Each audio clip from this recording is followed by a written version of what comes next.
Hola a todos mis fieles suscriptores. Hoy vamos a hablar sobre uno de mis idiomas favoritos, el español. No se preocupen, no voy a hablar en español todo el video, quizás.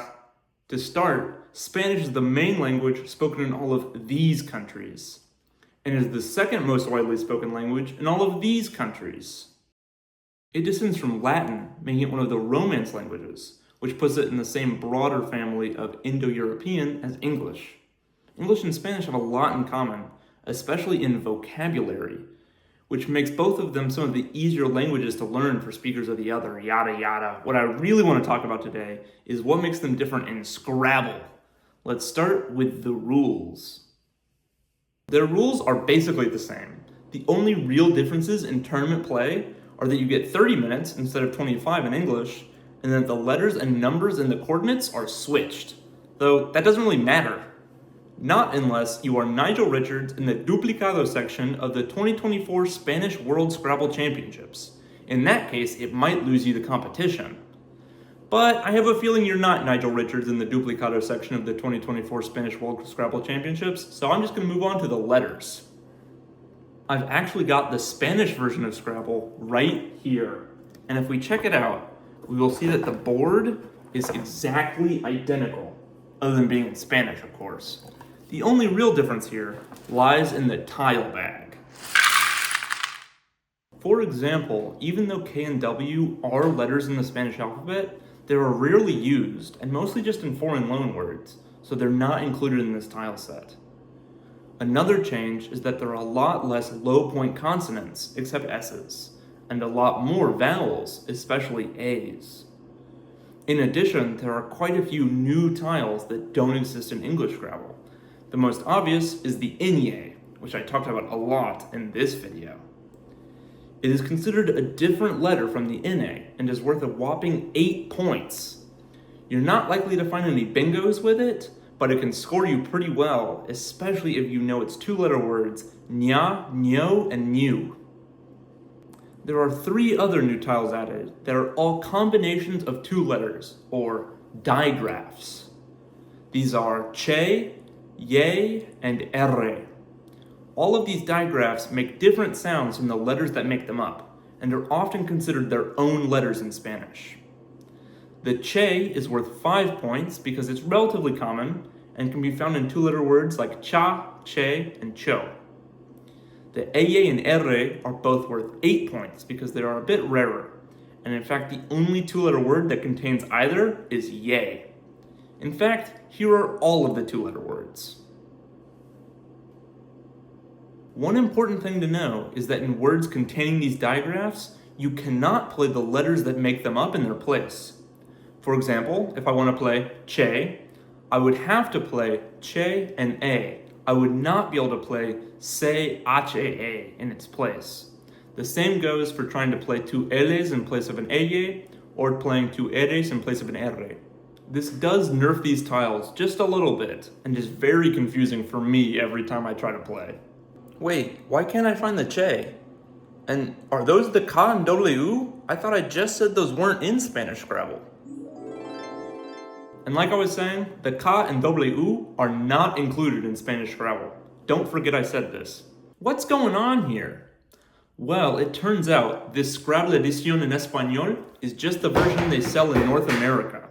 In the entire rest of the Spanish-speaking world, including in official tournaments, they use the tile set I've been talking about in this video. One more thing. The addition of all these crazy new tiles is not actually the biggest difference between English and Spanish Scrabble's letters. That honor belongs to the Q. You see, Q is quite a bit more common in Spanish than it is in English. For example, ¿Quién quemó mi querido queso? Que no te quedes quieto. For that reason, the Q is only worth a measly 5 points in Spanish Scrabble. But while the Q is more common in Spanish than English, the Q without a U is impossible.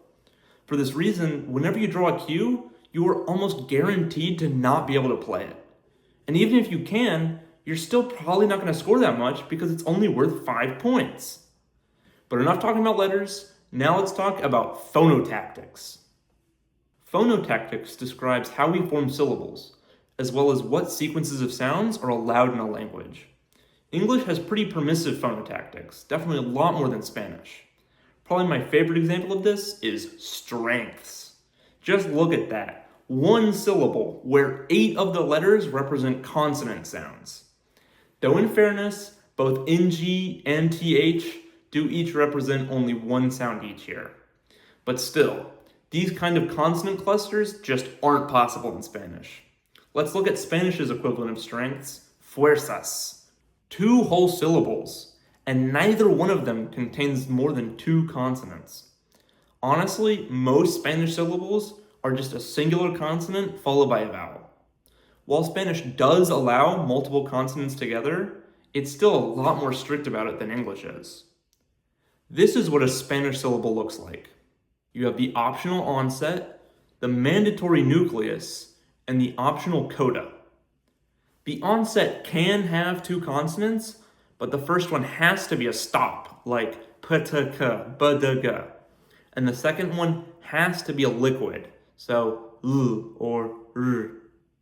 This allows words like transporte or clave. The coda can also have 2 consonants, but if it does, the second one has to be an S, like in transporte or perspectiva. Really, the only place in the Spanish syllable you're actually allowed to have some fun in is the nucleus, since you're allowed to have a semivowel in front of and after the actual vowel. This is because the vowels oo and e are weak and become diphthongs if they're put next to another vowel. This is why it's pronounced fui instead of fui. You can actually also get a triphthong if you get 2 of these semivowels on either side of the vowel. For example, bue. If you want to learn more about semivowels, consonants, vowels, make sure to check out this video of mine. If we compare the Spanish syllable to that of English, we will see just how different they can be. Add on the fact that several English vowels are actually entire diphthongs in disguise, and you're in a whole nother ballpark. I'd like to add just one more difference in Spanish and English phonotactics, and that is epenthesis, the insertion of a sound to improve pronunciation. There are quite a few examples of this in Spanish, but we're going to talk about my personal favorite, because this is my channel and I make the rules. In languages like English and Latin, it can be quite common to see words start with an S followed by another consonant. But this is not allowed in Spanish, and to get around it, they add an E to the beginning, allowing it to be pronounced. I'm quite a big fan of this phenomenon, especially because it gave us a Snoopy. But how does all this phonotactics impact Scrabble? You don't exactly have to pronounce the words you play. Well, for one, it restricts the kinds of words you can play. Plus, it alters the balance of vowels and consonants, which affects what kinds of tiles you want to leave on your rack. For example, a vowel-heavy rack won't be as fatal in Spanish as it is in English, but a consonant-heavy rack might just spell your doom. Literally. Plus, the S got kind of nerfed in Spanish, even falling below the Z and the A in terms of usefulness. In English, not only is it the best back hook by far, it is also the best front hook. In Spanish, this is not the case. We've already seen that its front hooks are impeded by words that start with consonants. This is also the case for back hooks, where the S really only likes to follow a vowel. Plus, it now has to compete with the N and the R, which got tons of new back hooks from the way Spanish verbs work. This leads us into quite possibly the biggest difference between Spanish and English, at least in terms of Scrabble: their morphology.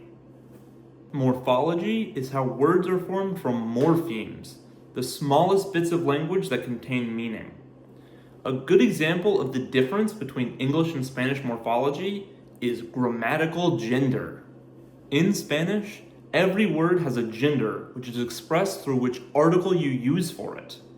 While this is one of the biggest roadblocks for people learning Spanish, it isn't really important to Spanish Scrabble, other than the fact that you get to play el and la instead of just the, even though el and la are also words in English Scrabble too. No, the real impact of grammatical gender comes in word endings. Many nouns have some sort of indicator for what gender they are, typically an a or an o, and many adjectives have both, since you need to make an adjective's gender agree with that of the noun it's modifying. Add on to this the fact that many adjectives also end in S to indicate plurality that agrees with the noun they're modifying, and all of a sudden, a bunch of adjectives have 4 different variations. And that's without even talking about suffixes like ito or ita. Of course, the biggest morphological difference between English and Spanish, and the single hardest thing for English speakers trying to learn Spanish, is verb conjugations. You see, English basically just doesn't conjugate its verbs. Or like, it does, technically, but there is little going on morphologically to indicate it. To speak, I speak, you speak, they speak, she might speak, he will speak, we didn't speak, don't speak. These all use the exact same word. Kind of boring and pretty useless when it comes to Scrabble. Even our most complicated verb, to be, still doesn't have that many variations. We've got am, is, was, were, be, been, being. But Spanish's equivalent of ser, oh my. And even if we talk about a regular verb like hablar, the possibilities are endless. You can add an ere for the infinitive, take it off and add an esse, or mos, or is, or an ine, or nothing for the present indicative, or replace the a with an o for the yo form, or the el usted in the preterite past. You can put aste, amos, astes, or arum for the rest of the preterite, or hablaba, hablabas, hablábamos, hablabais, hablaban for the imperfect past, or hablaría, hablarías, hablaríamos, hablaríais, hablarían for the conditional, or hablaré, hablarás, hablarás, hablaremos, hablaréis, hablarán for the future. And this is without even mentioning the imperative, the subjunctive present, imperfect, and future, or the past and present participles. Like, this is crazy. In a Scrabble game, I could play habla, you could extend it to hablar, which I could extend to hablaría, which you could extend to hablaríamos. It is because of all these different verb conjugations that Spanish has way more long words than English, and just more words in general. Which brings us to just like vocabulary in general. Despite all of the differences we've talked about so far, English and Spanish still have a lot in common in terms of vocabulary, with tons of words called cognates that have the same origin and similar meanings and spellings. Still though, while most of them are very similar, most of their spellings are not exactly the same. Take for example, cognate versus cognado. Similar, useful for learning, but not the same, and thus not that useful for Scrabble. If, however, you're like me, an English Scrabble player who wants to know which of the Spanish words they know they're allowed to play and which ones they aren't, or perhaps you're a language learner who wants to optimize your language learning journey by learning 2 languages at once, I have compiled the 5,000 words shared by English and Spanish, or at least by their Scrabble dictionaries. We've got plenty of words that came into English from Spanish, like quesadilla, nacho, taco, tapas, gazpacho, tequila, mezcal, sombrero, saguaro, ceviche, armadillo, llama, mosquito. There is even the weird case where we got frijol and its plural frijoles from Spanish, but we also got frijol, a word that isn't even in Spanish. There are also plenty of words that came into Spanish from English, like sandwich, camping, hobby, banjo, napalm, neutron. There are also tons of words that came into both languages from Latin, like escape and escape, simple and simple, bacteria and bacteria, adorable and adorable, or individual and individual. My personal favorites are all of the false cognates. These are words that may look the same but are entirely unrelated in terms of meaning or etymology. We've got dad and dad, once and once, saber and saber, quite and quite, pagan and pagan, veil and vale, and my favorite, dude and dule.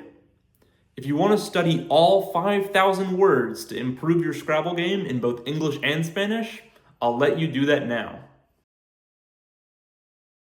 As we watch all these words scroll by, I want to give a shout out to this video by Will Anderson and this video by Alex Dings that both chronicle how Nigel Richards won the World Spanish Scrabble Championship without speaking Spanish. Will made a great point when he said he was less surprised by Nigel learning all the words in Spanish without knowing their meaning. After all, that's what Grandmaster level players do for English too. But instead more surprised by the fact that Nigel had so quickly mastered the different intricacies in strategy and the way the game plays out that are caused by the lexical differences in the two languages. His video was a major inspiration for the one that you just watched, so you should consider checking it out. I would also like to shout out this book, Principios del Juego de Scrabble en Español by Benjamín Olaizola. An amazing read if you want to get into Spanish Scrabble, and honestly pretty useful for English Scrabble too, as long as you can read Spanish. Lastly, I would like to shout out you for watching this video. I really appreciate it. I hope you enjoyed this video. I would love it if you would support the channel by liking the video, hitting the subscribe button, leaving an angry comment, and sending me $10 in the mail. And most of all, have a nice day.